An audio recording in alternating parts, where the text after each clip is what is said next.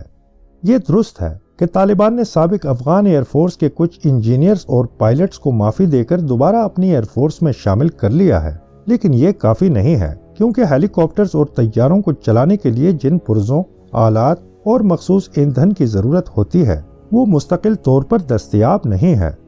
2001 کے بعد امریکی اور نیٹو افواج کے انجینئرز اور تکنیکی ماہرین نے نئی افغان فضائیہ کھڑی کرنے کے بعد اس بات کا خاص اہتمام کیا تھا کہ مقامی سطح پر نئے پائلٹس اور ٹیکنیشنز کی تربیت کا سلسلہ برقرار رہے۔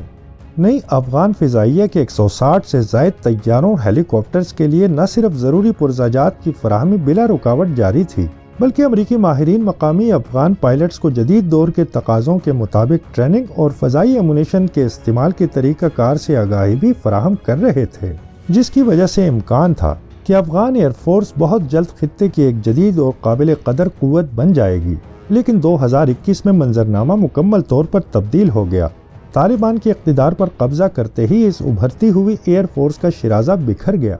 64 سے زیادہ طیارے اور ہیلی کاپٹرز ملک سے فرار ہو کر ازبکستان اور تاجکستان پہنچ گئے اور زیادہ تر امریکیوں نے ناقابل استعمال بنا دیے، جبکہ پائلٹس، انجینئرز اور ٹیکنیشنز کی ایک بڑی تعداد بھی افغانستان سے فرار ہو گئی۔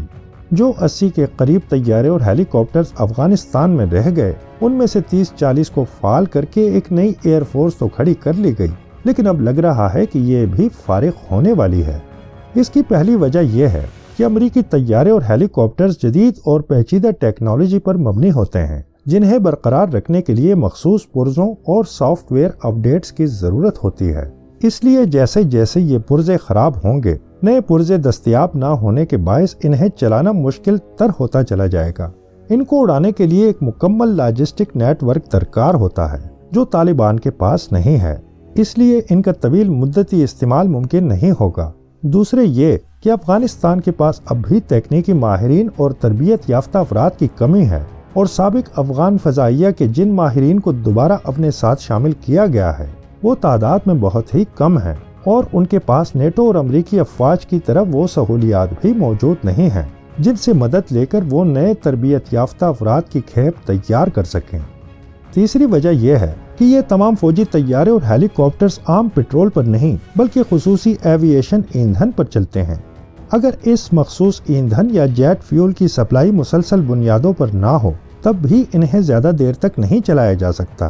یہ اطلاعات موجود ہیں کہ طالبان نے 2021 میں افغانستان کا کنٹرول سنبھالا تو افغان فضائیہ کے تمام ایئر بیسز پر کافی مقدار میں کمرشل اور فوجی جیٹ فیول موجود تھا۔ یہی وجہ ہے کہ کچھ طیاروں اور ہیلی کاپٹرز کو اڑانے کا کامیاب مظاہرہ کیا گیا، لیکن اگر یہ فیول صحیح طریقے سے محفوظ رکھا گیا ہو تب بھی یہ 2-3 سال سے زیادہ ان محدود طیاروں اور ہیلی کاپٹرز کا پیٹ نہیں بھر سکتا، کیونکہ افغانستان اپنی کمرشل ایئر لائن اور دیگر مقاصد کے لیے ایوییشن فیول درآمد کرتا ہے، اور اس کے پاس اپنی ایئر فورس کے لیے جیٹ فیول مقامی طور پر تیار کرنے کے لیے کوئی وسائل یا جدید ریفائنریاں موجود نہیں ہیں۔ چنانچہ مخصوص ایندھن یعنی جیٹ یا ایوییشن فیول، اسپیئر پارٹس اور ٹیکنیکل مدد نہ ملنے پر سب سے پہلے A-29 سپر ٹوکانوں اور سیزنا 208 کاروان طیاروں، UH-60A+ بلیک ہاک اور MD-530F ڈیفینڈر ہیلی کاپٹرز کو گراؤنڈ ہونا پڑے گا۔ البتہ ان کی نسبت طالبان ایئر فورس روسی ہیلی کاپٹرز کو زیادہ عرصہ چلا سکتی ہے، کیونکہ روسی ہیلی کاپٹرز امریکی ہیلی کاپٹرز کے مقابلے میں کافی مختلف ہیں۔ مثال کے طور پر مل MI-17 ایسے علاقوں میں کام کرنے کے لیے بنائے گئے ہیں جہاں جدید ورکشاپس اور ٹیکنالوجی دستیاب نہ ہو۔ ان ہیلی کاپٹرز کے ضروری پرزے اور آلات عالمی بلیک مارکیٹ میں بآسانی دستیاب ہیں، اور طالبان کی موجودہ فضائیہ میں کئی ایسے افغان پائلٹ اور انجینئرز موجود ہیں جو ان ہیلی کاپٹرز کو اڑانے اور مرمت کرنے کی مہارت رکھتے ہیں، لیکن پھر بھی روسی مدد کے بغیر ان کا مستقبل مخدوش ہی نظر آتا ہے۔ ایک اور بات بھی قابل توجہ ہے کہ افغانستان میں امریکی موجودگی کے دوران یہ طیارے اور ہیلی کاپٹرز مختلف قسم کے مہلک فضائی ہتھیاروں سے لیس تھے، جن میں guided bombs, air to ground laser guided missile, فضا سے زمین پر مار کرنے والے اینٹی ٹینک میزائل اور مختلف اقسام کے راکٹس اور مشین گنز شامل تھے۔ لیکن طالبان کے قبضے میں آنے کے بعد ان طیاروں یا ہیلی کاپٹرز پر نصب مشین گنوں اور ایئر آرٹلری کے سوا کچھ بھی نظر نہ آیا، جس کا مطلب صاف ہے کہ اس چھوٹی موٹی فضائیہ کو امریکیوں نے جاتے جاتے بیدانت کا شیر بنا دیا تھا۔ اب صورتحال یہ ہے کہ طالبان نے ان طیاروں اور ہیلی کاپٹرز کو محض عسکری طاقت کا مظاہرہ کرنے کا ذریعہ بنا لیا ہے اور مختصر فاصلے کی پروازوں کے علاوہ انہیں استعمال نہیں کرتے۔ اگر یہ کسی کام کے ہوتے تو پاکستانی فضائی حملوں کے رد عمل میں فوری طور پر حرکت میں آ جاتے۔ جہاں تک اس ننھی منی ایئر فورس کو توسیع دینے کا تعلق ہے تو طالبان حکومت کو ایک مضبوط اور جدید ایئر فورس تیار کرنے کے لیے اربوں ڈالر کی ضرورت ہے، اور وہ اس پوزیشن میں ہرگز نہیں ہے کہ نئے طیارے، ہیلی کاپٹرز، فضائی امونیشن اور جدید ریڈارز خرید سکے۔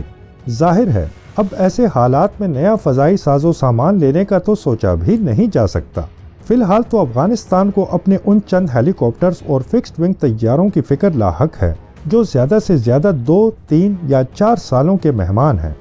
لہٰذا کہا جا سکتا ہے کہ جب تک افغانستان کی موجودہ حکومت کو عالمی سطح پر تسلیم نہیں کیا جاتا اور افغان حکومت بین الاقوامی سطح پر اقتصادی اور فوجی روابط قائم نہیں کرتی، اس کا اپنی ایئر فورس کو مضبوط کرنے کا خواب کبھی بھی پورا نہیں ہو سکتا۔ زمینی حقائق تو یہی بتا رہے ہیں کہ اس موجودہ افغان فضائی طاقت کو ایئر فورس کسی بھی طور پر نہیں کہا جا سکتا۔ اسے محض ایک فلائنگ کلب کا نام دیا جا سکتا ہے، ایسا فلائنگ کلب جو کسی بھی وقت تاریخ کے قبرستان میں دفن ہونے کے لیے تیار ہے۔